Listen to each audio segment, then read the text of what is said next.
दिवसाची सुरुवात अशी बरोबर. आपण प्रत्येकजण ऑलिम्पिकमध्ये किंवा इतर शर्यतीमध्ये मॅरेथॉन शर्यत असते, ती आपण सर्वांनी बघितली असेल. ही खूप लांब पल्ल्याची शर्यत असते. कधी कधी 20, 15, 12 किलोमीटर, 15 किलोमीटर, 20 किलोमीटर अशी जास्त पल्ल्याची ही शर्यत असते.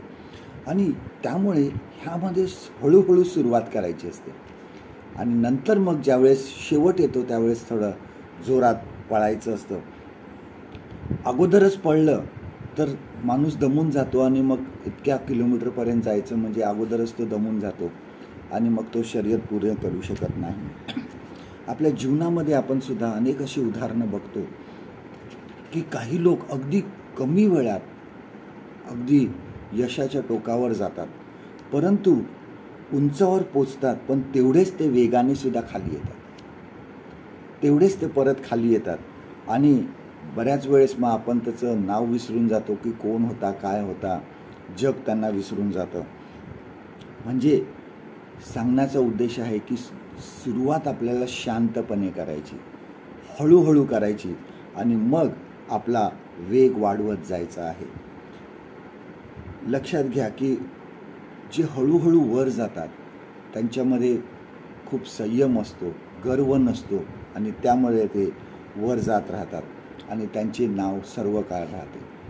जुन्या करारामध्ये आपण दुसरे इतिहास आणि 26वा अध्याय ज्यावेळेस आपण वाचतो, 2 क्रॉनिकल्स चॅप्टर 26, ह्यामध्ये आपण उज्जिया राजाविषयी वाचतो. उज्जिया राजा हा अवघ्या 16व्या वर्षी राजा झाला आणि खूप पराक्रमी होता आणि त्याने खूप मोठं युद्ध जिंकले आणि राज्य त्याने मोठं स्थापन केलं.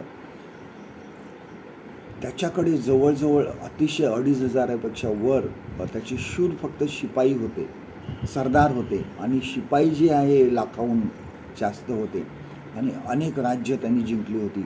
परंतु देवाचं वचन असं सांगतं की परमेश्वराच्या दृष्टीने जे चांगलं ते तो करायचा. बघा, त्यामुळे त्याला यश मिळत होतं आणि पुढे तो सर्वसमर्थ सामर्थ्यशाल राजा झाला. पण बघा पुढे वचन 16मध्ये काय म्हणतात, शेवटी तो गर्विष्ठ झाला. उज्जिया राजा हा शेवटी गर्विष्ठ झाला आणि त्याने देवाची आज्ञा मोडली. म्हणजे एकदा तो मंदिरात जात गेला, इतका गर्विष्ठ झाला, त्याला वाटलं माझ्यासारखं कोणी नाही. तो मंदिरामध्ये गेला आणि ज्या ठिकाणी फक्त याजक लोक जात असत त्या ठिकाणी त्यांनी तो गेला आणि धूप जाळण्याचा त्यांनी प्रयत्न केला, जे फक्त याजक जण करत होते. आणि मग परमेश्वराचा राग त्याच्यावर भडकला आणि तो कोडी झाला.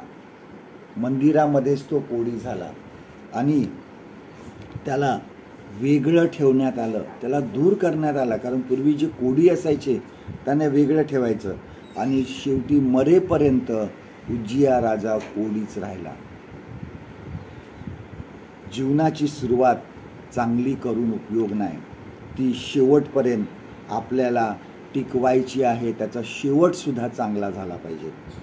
देवाच्या कामाची सुरुवातसुद्धा चांगली करा, पण त्याचा शेवटसुद्धा चांगला करा.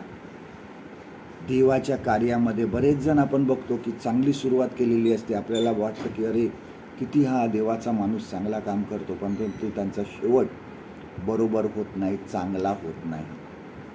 त्यांच्याबद्दल काहीतरी आपण ऐकतो की त्यांचा शेवट वाईट झाला. गर्वाला आपल्या जीवनामध्ये येऊ देऊ नका. गर्व आला तर आमचा तो जीवनाचा नाश करतो. आम्हाला चांगली सुरुवात करायची आहे, परंतु शेवटसुद्धा चांगला करायचा. आजचं देवाचं वचन आपल्यासाठी हे आहे, नीतिसूत्र याचा 16वा अध्याय आणि 18वा वचन, प्रोव्हर्ब्स चॅप्टर 16 and verse 18.